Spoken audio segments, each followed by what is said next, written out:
कबूतर कबूतरी से बोलता है। चलो मैं इस बार तुमको मैरिज एनिवर्सरी में एक अच्छा सा गिफ्ट दूंगा। तो कबूतर बोलती है, नहीं। नहीं, तुम हर बार ऐसे ही बोलते हो। मैं इस बार सोने का हार लेके ही रहूंगा। और उधर कौवी एक पेड़ पर बैठकर दोनों की बात सुन रहा था। अरे देखो तो, इन दोनों में कितना प्यार है। और एक मेरा पति है जो मुझे कभी कुछ नहीं देता है। उसके बाद कौवी घर आ जाता है और उधर कबूतर अपनी कबूतरी को लेके एक गिफ्ट का दुकान में चले जाता है और वहां जाकर अपने कबूतरी के लिए पूरा सामान लेता है। आकर अपना मैरिज एनिवर्सरी मनाता है। फिर कौवी बोलता है कौवा से, आज मैंने देखा कि एक कबूतर अपने कबूतरी के लिए बहुत सारा सामान खरीदने के बारे में बोल रहा था, और एक तुम हो जो मुझे कुछ नहीं देते हो। अरे तुम इतनी गुस्सा क्यों कर रही हो, मैं भी तुम्हें गिफ्ट दूंगा। फिर अगले दिन दोनों गिफ्ट का दुकान चले जाता है और वहां से गिफ्ट का पूरा सामान खरीद कर अपने कौवी को दे देता है। एक दिन रात को अचानक बिजली चमकने लगता है और आसमान में बादल छा जाता है और आंधी के साथ साथ बारिश भी शुरू हो जाती है। तो कबूतर कबूतरी से बोलता है, अरे जल्दी उठो और बाहर देखो कितनी आंधी और बारिश हो रही है। चलो चलो घर से बाहर चलो, नहीं तो हम लोगों का घर आंधी से उड़ जाएगा। और उस आंधी में कबूतर और कबूतरी का घर नीचे गिर जाता है। फिर उधर कौवा का भी घर नीचे गिर जाता है। तभी सुबह होती है और सभी पक्षी आपस में मिलती है और बोलती है। कौवा बोलती है, अब हम लोग क्या करेंगे और कहाँ रहेंगे? हम लोगों का घर भी तो टूट गया है। फिर उधर से चुड़ैल गुजर रही थी और वह देखती है कि इतनी सारी पक्षी बैठकर क्या कर रही है। तो चुड़ैल उन लोगों के पास जाती है और पूछती है, क्या हुआ, तुम सब इतनी परेशान हो? जरा हमें भी तो बताओ। तो पक्षियाँ सारी बात चुड़ैल को बता देती है। फिर चुड़ैल बोलती है, अच्छा अच्छा कोई बात नहीं, मैं तुम लोगों को अपनी जादू की छड़ी से एक एक नया घर बना देता हूँ और उसे लेकर तुम लोग अपनी अपनी जंगल चले जाओ और वहाँ जाकर उसे लगा दो और उसी में रहने लगो। तो उसके बाद सभी पक्षी अपना अपना घर लेकर जाने लगता है और उसी में रहने लगता है। फिर एक दिन चील अपनी अंडा के साथ उसी जंगल में आ जाता है और घोंसला ढूंढने लगता है। तभी ढूंढते ढूंढते चील एक कौवा और कौवी के पास चला जाता है और उसे बोलता है, कौवी क्या मैं तेरा घोंसले में अंडा रख सकती हूँ? मुझे कहीं घोंसला नहीं मिल रहा है। कौवा भी बोलता है, हाँ हाँ चील, तुम अंडा रख सकती हो मेरे घोंसले में। लेकिन चील को कुछ गड़बड़ लगता है। वो मन ही मन सोचने लगा, कौवी बहुत चापलूसी है, ये हमें रखकर अपना काम निकालना चाहता है। चील बोलती है, मुझे ये पेड़ पसंद नहीं है, मैं कहीं और चले जाती हूँ। फिर वहाँ से अपना अंडा लेकर चील चले जाता है और कुछ दूर जाने के बाद एक टूनी चिड़िया के पास जाके बैठ जाता है और बोलता है, टूनी क्या मैं तेरे बगल में अपना घोंसला बना सकता हूँ? मैंने बहुत घोंसला खोजा लेकिन नहीं मिला, मुझे ये जगह बहुत पसंद आया।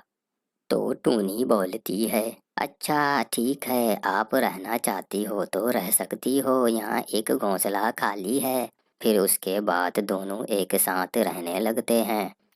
फिर कौवी दाना के लिए जा रहा होता है तो देखता है कि चील टूनी के पास अपना घोंसला बनाया है और वहीं पे चील रहने लगी है। फिर कौवी एक जंगल में छुपकर चील और टूनी का बात सुनता है। चील बोलती है, टूनी बहन, हम दोनों एक साथ जंगल में रहेंगे। कभी तुम दाना लेने जंगल चले जाना और कभी मैं दाना लेने जंगल चले जाऊंगा। तो टूनी बोलती है, अच्छा ठीक है, हम ऐसा ही करेंगे। कौवी सारी बात सुनकर वहां से चले जाता है और दाना लेकर घर आ जाता है और कौवा से बोलता है, आज मैंने जंगल में जाते वक्त देखा कि चील टूनी के पास घोंसला लगाया है और टूनी से अच्छी खासी दोस्ती हो गई है और दोनों साथ साथ रहने लगे हैं। तो कौवा बोलता है, कोई बात नहीं, चील को सबक सिखाऊंगा। फिर चील बोलती है, चलो टूनी, हम लोग दाना के लिए जाते हैं। कहीं जंगल में दाना मिल जाएगा तो वहां से लेके आएंगे। तो टूनी बोलती है, अच्छा ठीक है, चलो चील बहन।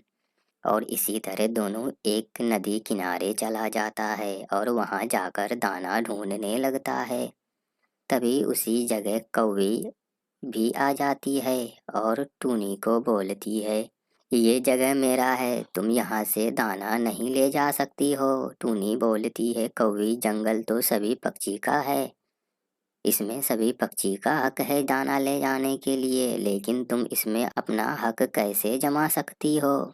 तो उसी बीच चील बोलती है, क्या हुआ कौवी, तुम कुछ ज्यादा बोल रही हो।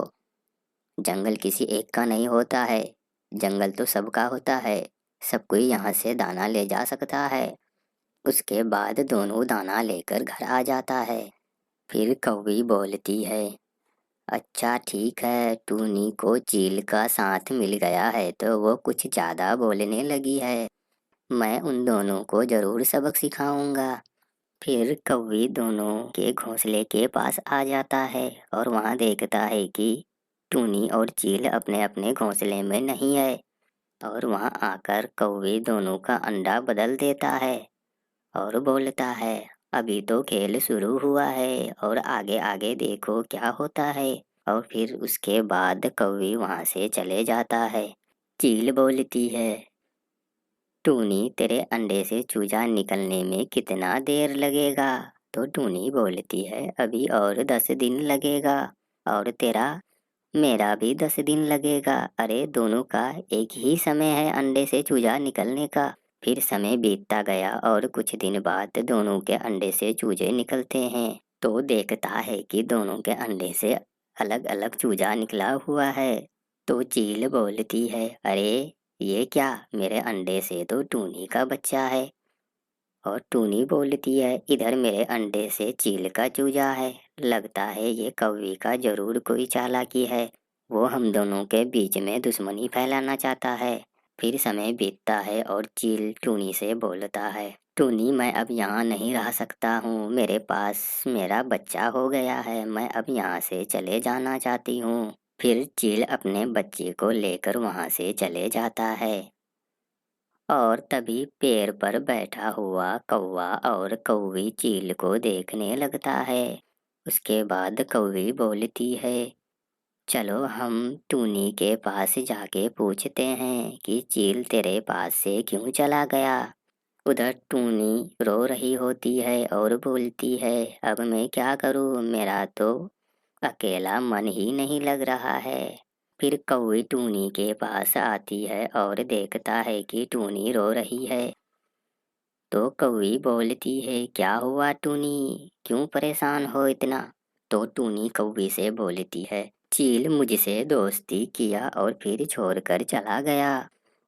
कोई बात नहीं, वो चील मतलबी है, सिर्फ अपना काम निकालना जानता है। ये सिर्फ चापलूसी दोस्ती है, सिर्फ अपना काम निकालना जानता है। जब काम निकल जाता है तो बीच पंत में छोड़ के चला जाता है। फिर कुछ समय बीतने के बाद टूनी के बच्चे बड़ा हो जाता है और उधर चील का भी बच्चा बड़ा हो जाता है। फिर एक दिन टूनी अपने बच्चे को लेकर जंगल में खाने चला जाता है तो उधर से चील भी अपने बच्चे को लेकर आता है। और टूनी बोलता है, तुम कहाँ थे इतने दिन से। मेरे बच्चे तुम्हें बहुत याद करती थी। जब मैं अपनी दोस्ती की कहानी सुनाया था अपने बच्चे को, तो फिर चील बोलती है, मेरे बच्चे भी तुम्हें बहुत याद करता था। उसके बाद सभी लोग आपस में मिल जाता है और एक साथ जंगल में खुशी खुशी रहने